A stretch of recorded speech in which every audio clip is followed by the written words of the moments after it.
아리랑 부동산의 김용환입니다. 자, 오늘 세종시 아파트 경매 물건 분석을 해볼 건데요. 오늘 물건은 전에 제가 물건을 소개하면서 대략적으로 한번 소개한 적이 있어요. 이 물건을. 대항 요건에 관한 물건입니다. 대항 요건을 안다면 큰 수익을 얻을 수 있다. 앞으로도요, 이런 물건이 만약에 나왔을 때 요것만 잘 안다면 크나큰 수익을 얻을 수 있는 경매 물건을 잡을 수 있습니다. 물건은 세종시 소담동 세샘마을 1단지에 있는 물건입니다. 감정 가격은 7억 3,300만 원이었어요. 한번 유찰됐는데 유찰은 30% 저감이죠. 최저 가격이 5억 1,310만 원입니다. 입찰기일은 2024년 7월 11일 날이에요. 입찰 보증금은 최저가의 10% 준비하시면 되고요. 면적은 98.9제곱미터 99 타입입니다. 여기 임차인 현황을 봤더니 말소 기준 권리, 이따가 등기부 현황을 보겠지만 말소 기준 권리가 2018년 12월 4일이라고 합니다. 근데 전입하신 분들이 세 분이나 있어요. 근데 이분은 요 끝에 있는 임 누구라는 분은 전입이 2020년 7월 23일이에요. 자, 말소 기준 권리보다 늦으니까 이분은 크게 중요하지는 않습니다. 대항력이 없다라고 보는 거예요. 전입 세대를 확인했더니 임 누구라는 분이 살고 있대. 이 세대가 채무자 겸 소유자가 형부라고 합니다. 그럼 이분은 바로 이 형부의 부인이죠. 부인의 동생 세대가 현재 점유하고 있다라고 생각하시면 되고, 자, 이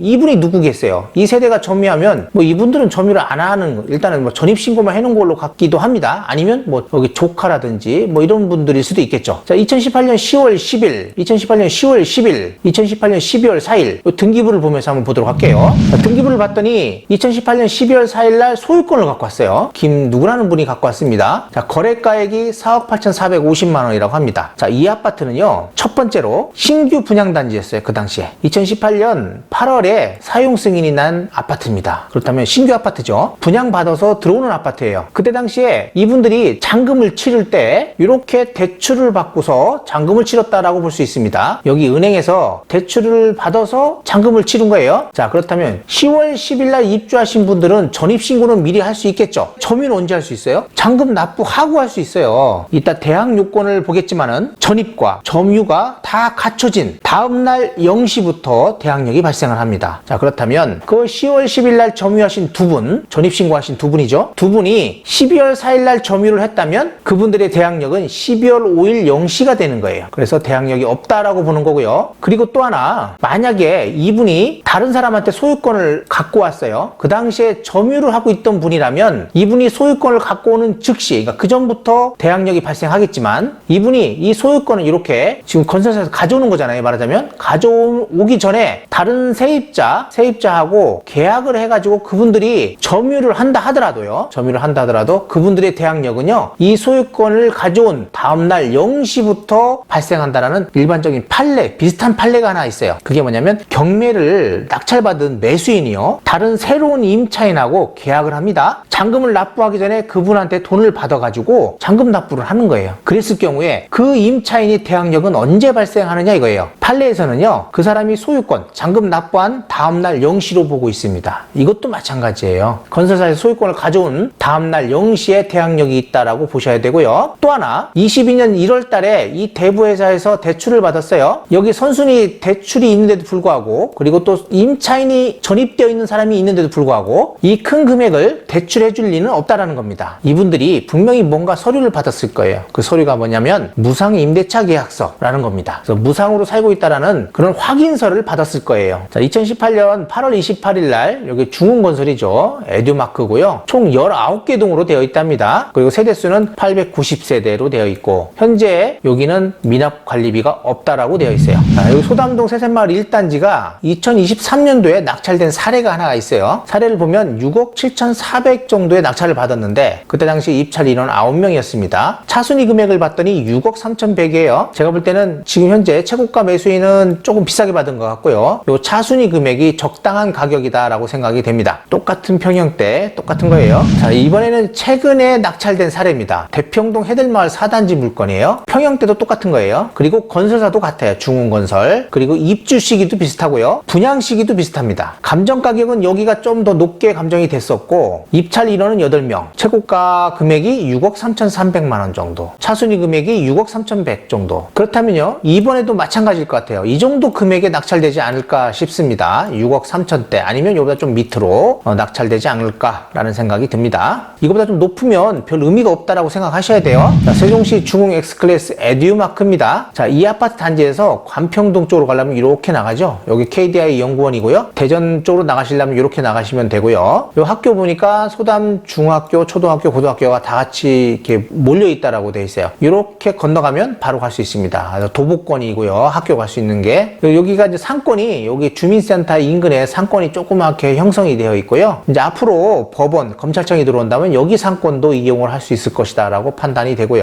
좀 더 큰 상권으로는 보람동 쪽에 이렇게 시청 앞에 쪽에 큰 상권이 있다라는 걸 알 수 있습니다. 자, 아실에서 지금 제공된 건데 실거래 신고된 가격을 여기로 이제 갖다 끌어다 놓은 거예요. 6억 9천대. 최근에 6억 9천 정도에 거래된 사례가 있고 전세나 이런 거는요. 2억 7천이나 한 3억 정도, 3억 2천 정도, 3억 3천 이렇게 거래가 되는 것 같고요. 월세는 4천에 100 아니면 5천에 110, 5천에 100 이 정도 가격에 거래가 되고 있다는 걸 알 수 있습니다. 자, 매매 사례만 보면 6억 9천, 7억. 최근에는 7억에서 6억 9천 정도 선에서 거래가 됐고요. 그 전에 조금 가격이 좀 높을 때는요. 9억대 정도에서 많이 거래가 됐던 걸로 보여집니다. 8억하고 9억대. 그리고 20년 7월부터가 이제 부동산 정책이 많이 바뀌었었잖아요. 요 전에 가격을 보면 7억대였어요. 그리고 요 20년 4월 이전에 보니까 6억대의 가격이 조금 있더라고요. 그래서 그 정도 가격선에 낙찰을 받으면 잘 받는 것이다 라고 생각이 됩니다. 뭐 관리비를 봤더니 4월 기준으로 뭐 거의 한 30만 원 정도 나오고 있는 것 같아요. 평면도를 보면 이렇게 안방 쪽에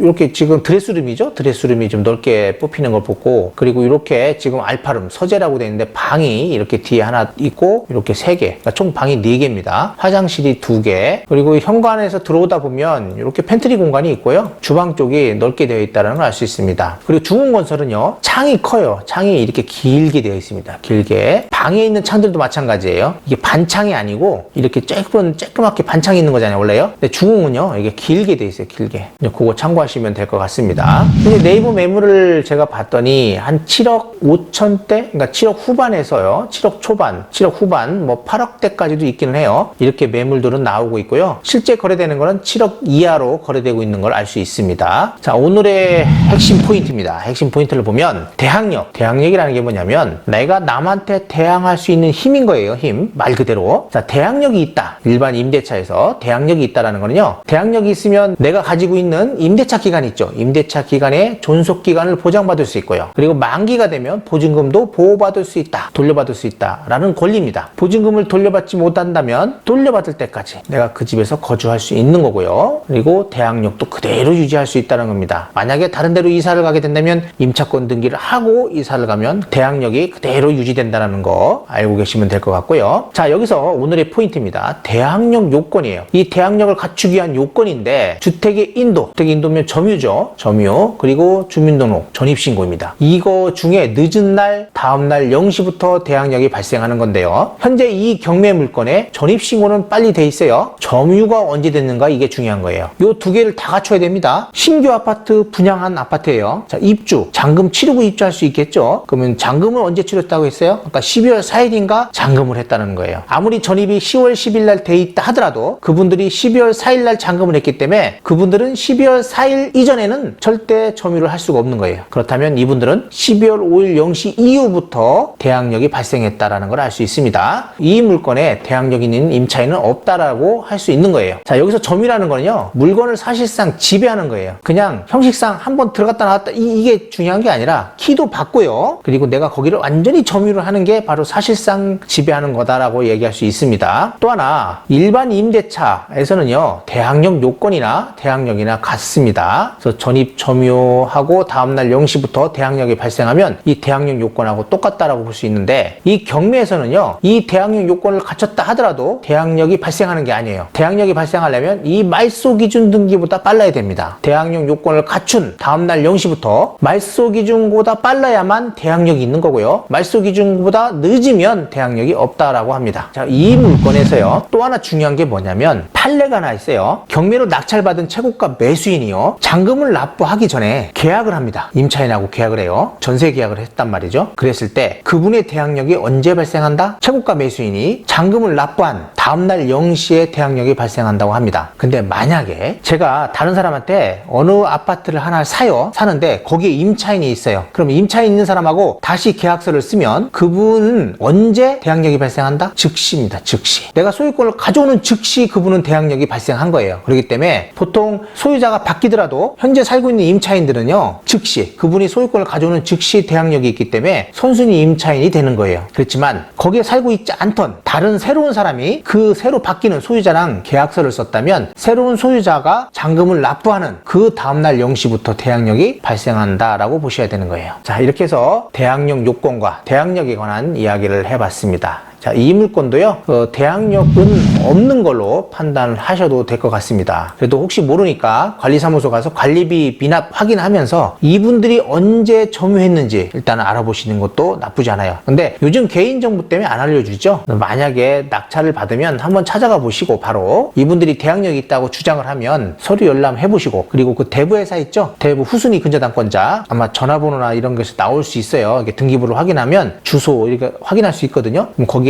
대표 전화번호가 있을 겁니다. 이제 그분들한테 이제 입찰을 받으려고 한다, 그 채권 담당자한테 전화를 하면 아마 그 무상에 대한 뭐 확인서를 받았을 거예요. 그게 있다 뭐 이런 얘기를 해줄 겁니다. 자, 그런 게 없다라면 조금 더 신중하게 검토를 하고 입찰을 하셔야 됩니다. 새샘마을 1단지 경매 물건에 대해서 알아봤습니다.